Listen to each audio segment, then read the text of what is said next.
নমস্কাৰ শংকৰদেৱ শিশু নিকেতনৰ ক্লাছ 8ৰ বহুভুজৰ পৰিচয়ৰ চতুৰ্ভুজ চেপ্টাৰটো আমি ষ্টাৰ্ট কৰিছিলো ফাৰ্ষ্ট পাৰ্টটো হৈ গল আমি সেকেন্ড পাৰ্ট যাম আজি সো সেকেন্ড পাৰ্টটো আৰম্ভ হৈছে তোমাৰ 3.4 বহিকোণ এক্সটেৰিয়ৰ এংগল আমি অন্তঃকোণৰ বহিকোণৰ বিষয়ে পঢ়িছো সো ইয়াত কি ক'লে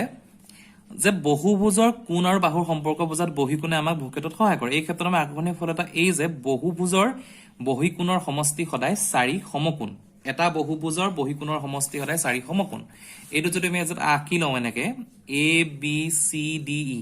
এইগিটা নহয় কিন্তু সো বাহিৰৰ 4 বহিকোণ গিটাৰ সমষ্টিটো সদায় 4 সমকোণ হয় সো সেই বস্তুটো কেনেকে আমি এটা কৰিব লাগিব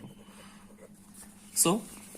এতিয়া কথাটো হল হেতু কাৰণে তেওঁলোকে এটা এক্সপেৰিমেন্ট কৰিছে ইয়াত ডাঠ কাগজ এখনত বহুভুজত আঁকা হল A B C D E আঁকি প্লানি প্ৰতিটোৰে এক্সটেন্ডেড লাইন বনাইছে মই ইয়াত দেখাইছো চোৱা এ প্ৰথমতে A B C D E হেগিটা এটো বহিছে মেইন বহুবস্তু তোমাৰ এ বি এটো মেইন বহুবস্তু হৈছে তোমাৰ A B C D E এটো মেইন বহুবস্তু ইয়াত কি কৰিলে বহুবস্তুৰ পৰা এ বি ৰেখাডাল এক্স বহাই দিলে বাহিৰলে এটা এংগল পালে তো আলফা বি সি ৰেখাডাল বহাই দিলে বিটা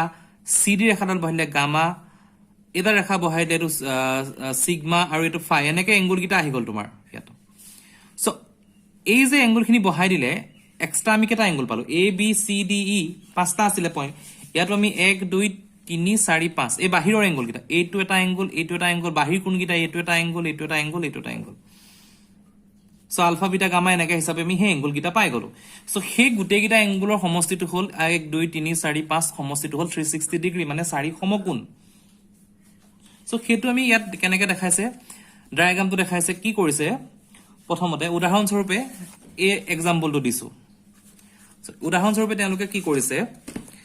এই বহুকোণটোত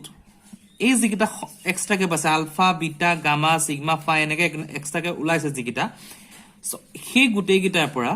তেওঁলোকে কৰিছে কি এডাল সৰু লাইন টানিছে প্ৰতিটোৰে কাৰণে এডাল লাইন টানিছে এটা কি কৰিছে এ বিন্দুৰ কম্পাছৰ এটা পিন বহুৱাই হেঁচি লৈছে লৈ প্লানি এটা খালি ৰিফিল এ এল ধৰা হল এ এল এটা ধৰিছে এ এলৰ এটা মোৰ এ বিন্দুত স্থি কৰি এ বি লগত মিলাই পতা হল এ বি লগত মিলাই এ এলৰ এইটো এ এলৰ এটা বিন্দু ৰিফিলডাল এ বি পতা হল এলৰ লগত মিলাই এ বি পতা হল আনটো মোৰ এলৰ লগত এল ঘুৰাই প্ৰথমে এ বি লগত কোন আলফা কৰি থোৱা হল এই আলফা কোনটো কৰি মানে এ বি টো ললে এ বি এডাল ইয়াত মাৰি ললে লৈ প্লানি এডাল এ বি দিলে তো তাৰপিছত আলফা কোণ ইয়াৰ যিটো আলফা কোণৰ ভ্যালু সেই কোণটোৰ ভ্যালুত আৰু এডাল দি দিলে হল তাৰপা নেক্সট বিটা কোণটোৰ ভ্যালুত আৰু এডাল দি দিলে নেক্সট গামা কোণটোৰ ভ্যালুত আৰু এডাল দি দিলে একেটা পইণ্টতে তেওঁলোকে গোটেই ৰিফিলখিনি জয়েন কৰি দিলে তো জয়েন কৰি দি লাষ্টৰ যোনটো কোণ পালে সেই কোণটোৰ এই কোণটো সমান হৈ গল সেই কোণটোৰ এইটো কোণটো সমান হৈ গল এনেকা ৰিফিলডালে নি তেওঁলোকে দেখালে যে গোটেই ৰিফিলডাল এক পাক ঘূৰিলে আৰু তেতিয়া এইটো কোণ যেতিয়া সমান হৈ গল তাৰ মানে এটা বিন্দুৰ সমষ্টিটো 360 ডিগ্ৰী 4 সমকোণ গম পোৱা গতিকে এটা বহুভুজৰ বহিকোণ গিটাৰ সমষ্টি হৈ গল 4 সমকোণ এইটো বস্তু ইয়াত ঠিক তেনেকে দেখাইছে তোমাৰ এইটো যেটো ডায়াগ্ৰাম আছিল ইয়াৰ প্ৰথমতে এডাল ললে মই আকৌ সিম্পল কে দেখাইছো এটা পইণ্টত এডাল ললে লৈ নেক্সট এই এংগলটো কৰিলে এটো এংগল কৰি আউডাল ললে হিটো এংগল কৰিলে আউডাল ললে হিটো এংগল কৰিলে আউডাল ললে এনেকে গৈ যেটা 5 নম্বৰ 4 নম্বৰ এংগলটো শেষ হল 5 যেটা আউটা স্পেস থাকিলে সেই এংগলটো সমান এই 5 নম্বৰ এংগলটো হৈ গল মানে 5 নম্বৰ এংগলটো ইটো সমান হৈ গল তাৰ মানে কি এটো গুটেৰ ভ্যালু 360 ডিগ্ৰী চাৰিটা কোণৰ সমষ্টি 360 ডিগ্ৰী সো হেতু হৈ গল বহুকোণৰ বহিকোণৰ সমষ্টিৰ উদাহৰণটো সো ইয়াত এটা উদাহৰণ দিছে উদাহৰণটো মই দেখাই দিছো যে সোঁফালৰ বহুকোণৰ x ৰ মান বিচাৰিছে ইয়াত 60 ডিগ্ৰী 70 50 আৰু 90 দিয়া আছে সো কি কম আমি x + 50 + 90 + 60 + 70 = 360 x ৰ ভ্যালু ওলাই যাব আৰু চিত্ৰত দেখাইছে z বহুকোণ দেখাইছে এটা নেক্সট দেখাইছে এটো এটা এক্সাম্পল দিছে চিত্ৰটোত সুষম খৰপুজ অৰ্থাৎ ইয়াৰ কোণ বাহুবোৰ সমান প্ৰত্যেকৰে বহুকোণৰ মাপ উলিওৱা সুষম খৰপুজ সুষম বুলি কলে মই কি কৈ আছিল যে প্ৰত্যেকৰে কোণ আৰু বাহুখিনি সমান থাকিব কোণৰ ভ্যালু কিটা সমান বাহুৰ ভ্যালু কিটা সমান খৰপুজ হৈ যোৱাৰ লগে লগে কি হ'ব ভিতৰ আৰু বাহিৰৰ কোণ গিটাৰ সমষ্টি 360 ডিগ্ৰী গম পালা গতিকে এংগল বি এংগল সি এংগল ডি এংগল এফ ভিতৰ বাহিৰৰ যিকিটা আমি বহিকোণৰ সমষ্টি 360 ডিগ্ৰী এই এংগলটো 360 ডিগ্ৰী আৰু গুটেই কোণ গিটা সমান হোৱাৰ কাৰণে আমি সব কোণৰে সমান একেটাই লিখিব পাৰো গতিকে 6 * 360 ডিগ্ৰী 6টা কোণ আছিলে সো প্ৰতিটো কোণৰ সমষ্টি 60 ডিগ্ৰী প্ৰতিটো অন্তঃকোণৰ সমষ্টি 120 ডিগ্ৰী বাহিৰটো 60 ডিগ্ৰী ভিতৰটো 120 ডিগ্ৰী তুমি মানে নিজে কৰি চাবা যদি কিবা অসুবিধা হয় মোক জনাবা মই কৰি দিম এটা উদাহৰণ ইম্পৰ্টেন্ট হয় ইয়াত যে পৰীক্ষা কৰা যে n সংখ্যক বাহু থকা এটা বহুভুজ অৰ্থাৎ n ভুজৰ n সংখ্যক বাহু থাকিব লাগিব nটা বাহু থাকিব লাগিব তাৰ বাহুটো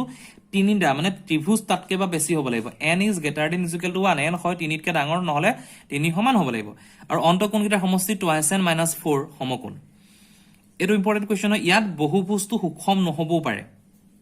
ধৰা হল আমাৰ বহুভুজটো এই যেটো বহুভুজ আকিছো আমি এনেকুৱা এটা পইণ্টত লৈছো হা আমি বহুভুজটো আকিছো a1 a2 a3 a4 এনেকে আমি বহুভুজটো আকিছো দেখুৱাব লাগে যে আমি কি দেখুৱাব লাগে যে angle a2 angle a3 up to angle n is equal to 2n - 4 সমকোণ এতিয়া কি কৰিব লাগিব বহুভুজটোৰ ভিতৰত 0 যিকোনো এটা বিন্দু লোৱা হল সৰি o যিকোনো এটা বিন্দু লয় এটা যিকোনো এটা বিন্দু হল o এটা ডাঙৰ বহুভুজ OA2 OA3 যোগ কৰা হল এনেকে যোগ কৰা হল OA OA2 OA3 OA4 এনেকে প্ৰতিটো বিন্দুত যোগ কৰিলে ইয়াত আমি nটা ত্ৰিভুজ পালো যেহেতু বহুভুজটোৰ n সংখ্যক বাহু কৈছে বাহু বিষয়ে আমাক জ্ঞান নাই দিয়া n বুলিহে কৈছে মানে তিনিতকে ডাঙৰ বা তিনি সমান বাহু গতিকে আমি nটা ত্ৰিভুজ পালো এটা ত্ৰিভুজৰ কোণ তিনিটাৰ সমষ্টি 2 সমকোণ আমি জানো যে এটা ত্ৰিভুজৰ তিনটা কোণৰ সমষ্টি 180 ডিগ্ৰী 2 সমকোণ গতিকে আটাইবোৰ ত্ৰিভুজৰ সমষ্টি কিমান হ'ব 2 * n সমকোণ হ'ব নাই হ'ব কাৰণ nটা বাহু আছে ত্ৰিভুজ যদি আমি 10টা পাও এটা ত্ৰিভুজৰ সমষ্টি যদি 2 সমকোণ হয় 10টা ত্ৰিভুজৰ সমষ্টি কিমান হ'ব 2 সমকোণ * 10 ঠিক তেনেকে 2 সমকোণ * n 2 সমকোণৰ লগত n পূৰণ হ'ব কিন্তু ইয়াৰ ভিতৰত ত্ৰিভুজৰ o শীৰ্ষবিন্দু থকা nটা কোণৰ মাপো আছে o যে শীৰ্ষবিন্দু এই ত্ৰিভুজটো কেনেকুৱা a1 o a2 এটো হেটা এটা ত্ৰিভুজ ওৰ মাপটো আছে a এংগলটোৰ মাপটো আছে এইবোৰ মুঠ সংখ্যক 4 সমকোণ এটা বিন্দুৰ এংগল কিমান 4 সমকোণ হেৰু গম পা 360 ডিগ্ৰী এটো 360 ডিগ্ৰী এটো 4 সমকোণ গতিকে আমি কি পালো যে 4 সমকোণ বাদ দিলে আমি ত্ৰিভুজৰ পৰিসীমাত থকা অন্তঃকোণকেইটাৰ জোখৰ সমষ্টি পাম 4 2n সমকোণ - 4 সমকোণ ইজুকেল ইয়াত ইজুকেল এইটো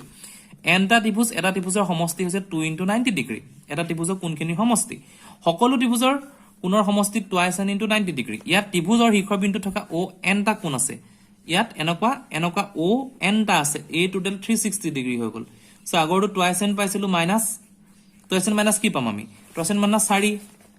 4 এই গুটেটো সমকোণ 4 সমকোণ মানে 2n - 4 90 ডিগ্ৰী আমি ইয়াত পাই গলো 2n - 4 90 ডিগ্ৰী সো সেই বস্তুটো ইয়াত এক্সাম্পল দিছে 2n - 4 সমকোণ এটা ইয়াৰ পৰা কি কৈছে এওঁলোকে ইয়াৰ পৰা কিছুমান দিছে যে 2n - 4 সমকোণ ইজুকেল n - 1 * 2 সমকোণ 2n - 4 সমকোণ মানে কি দুই এটা বাহিৰে যদি ওলাই আহে n - 1 * 2 সমকোণ n - 2 * 180 ডিগ্ৰী গতিকে কি ক'ব পাৰো যে পঞ্চভুজ এটাৰ অন্তৰ্বৰ্তী কোণৰ সমষ্টি 5 - 2 * 180 ডিগ্ৰী মানে 540 ডিগ্ৰী মানে কি ক'লে এই যেটা আমি অলৰেডি পাই আছিলো যে 2n - 4 সমকোণ 2n - 4 সমকোণ ইয়াৰ পৰা আমি দুই এটা বাহিৰলে আনিব পাৰো কমন সমকোণ হল মানে কি কৈছো যে পঞ্চভুজ এটো হৈ গল সমকোণ মানে এটো হৈ গল তোমাৰ 90 ডিগ্ৰী মানে n - 4 * 180 ডিগ্ৰী যদি n = তোমাৰ 5 হয় এটো পঞ্চভুজ হলে তাৰ ভ্যালু কিমান হ'ব পঞ্চভুজ হলে ভ্যালু কিমান হ'ব 5 - 2 * 180 ডিগ্ৰী এটো তোমাৰ 2 হ'ব এটো 2 উলিয়াইছিলো 2 থাকিব সো 5 - 2 * 180 ডিগ্ৰী এটো পঞ্চভুজ হলে হ'ব 540 যদি আমি ত্ৰিভুজ পাম n = 3 কাৰণে লও 3 - 2 * 180 কিমান পালো আমি 180 পালো এটা ত্ৰিভুজৰ সমষ্টি কিমান 180 ডিগ্ৰী যদি n = 4 কাৰণে লও 4 - 2 * 180 ডিগ্ৰী কিমান পালো 360 ডিগ্ৰী এটা চতুৰ্ভুজৰ কোণৰ সংখ্যা কিমান 360 ডিগ্ৰী হল সো এটো এটা ফৰ্মুলা হয় n - 1 * n - 2 * 180 ডিগ্ৰী এটা ফৰ্মুলা গতিকে যিকোনো এটা অন্তঃকোণৰ সমষ্টি n - 1 * 2 * 180 ডিগ্ৰী আৰু গতিকে এটা অন্তঃকোণৰ সমষ্টি n - 1 / n * 180 ডিগ্ৰী খৰভুজ এটা বাহুৰ সংখ্যা 6 যেটা আমি খৰভুজ এটা পাও খৰভুজ মানে কিমান n = 6 সো টোটাল কিমান পালো আমি 6 - 2 * 180 ডিগ্ৰী হল 6 - 2 * 180 ডিগ্ৰী মানে 4 * 180 4 * 180 ডিগ্ৰী সো 4 * 180 ডিগ্ৰী আমি পালো গতিকে খৰভুজৰ এটা কোণৰ সমষ্টিটো কিমান এটা কোণৰ সমষ্টি আকৌ কি কৰিব লাগিব 6 - 2 * 180 ডিগ্ৰী ডিভাইডেড বাই তুমি কৰিব লাগিব 6 সো আমি পাম 4 * 180 ডিগ্ৰী হৈ গল গতিকে তোমাৰ 4 * 180 ডিগ্ৰী থাকিলে ইয়াত ডিভাইডেড বাই 6 আহিব সো হেড তোমাৰ ক্যালকুলেশন কৰিলে ওলালে তোমাৰ 120 ডিগ্ৰী মই ক্যালকুলেশনটো কৰা নাই 120 ডিগ্ৰী সো এইখিনি হৈছে তোমাৰ পঞ্চভুজ খৰভুজ আমি যিমানলৈ যাওঁ এনৰ বাহিবা n = যেটো হৈছে ত্ৰিভুজ সৰি তোমাৰ বহুভুজটোৰ কিমানডাল বাহু আছে হেতুৰ ওপৰত ডিপেন্ড কৰিব গতিকে উদাহৰণ এটা হৈছে সুষম বহুভুজৰ প্ৰতিটো কোণৰ মান 160 ডিগ্ৰী প্ৰতিটো অন্তকোণ সৰি এটা সুষম বহুভুজৰ প্ৰতিটো কোণৰ মান 160 ডিগ্ৰীত বহুভুজটো বাহুৰ সংখ্যা কিমান প্ৰতিটো অন্তকোণ দিয়া আছে 160 ডিগ্ৰী প্ৰতিটো বহিকোণ কিমান হ'ব অন্তকোণ যদি 160 ডিগ্ৰী দিয়া থাকে সুষম বহুভুজ বুলি কৈছে মই এনেকৈ ৰাখিছো এটা বহুভুজ এনিবা এটা অন্তকোণৰ মান 160 ডিগ্ৰী সৰি 162 ডিগ্ৰী 162 ডিগ্ৰী হলে ঠিক এনেকুৱা টাইপৰ হ'ব 162 ডিগ্ৰী কৈছে সো বহিকোণটো কিমান হ'ব এটো 180 ডিগ্ৰী যাম আমি এই এংগলটো মান উলিয়াম হল so 180 by 160 is minus 18 degree গতিকে আটাইবোৰ বহুভুজৰ সমষ্টি 360 ডিগ্ৰী গতিকে বহিকোণৰ সংখ্যা 360 বাই 18 = 20 বাহুৰ সংখ্যা 20 সিম্পল গতিকে হেনেকে আমি গোটেই কোৱেশ্চনছখিনি কৰিব লাগিব তবে তালিকাখন পুৰাবা তোমালোকৰ এক্সাম্পল দিয়া আছে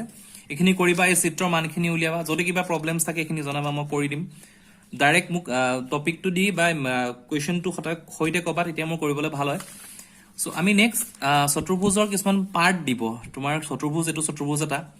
এটো ট্ৰেপিজিয়ামৰ পাছত তোমাৰ আহিব সামান্তৰি কি ৰম্বাস কি আয়ত কি বৰ্গ কি চতুৰ্ভুজৰ ধৰ্ম গতিকে আমি নেক্সট টপিক চেপ্টাৰত আমি সেইখিনি ষ্টাডি কৰিম আৰু তোমালোকে কৰিবা যদি কিবা ডাউট থাকে মোক জনাবা থ্যাংক ইউ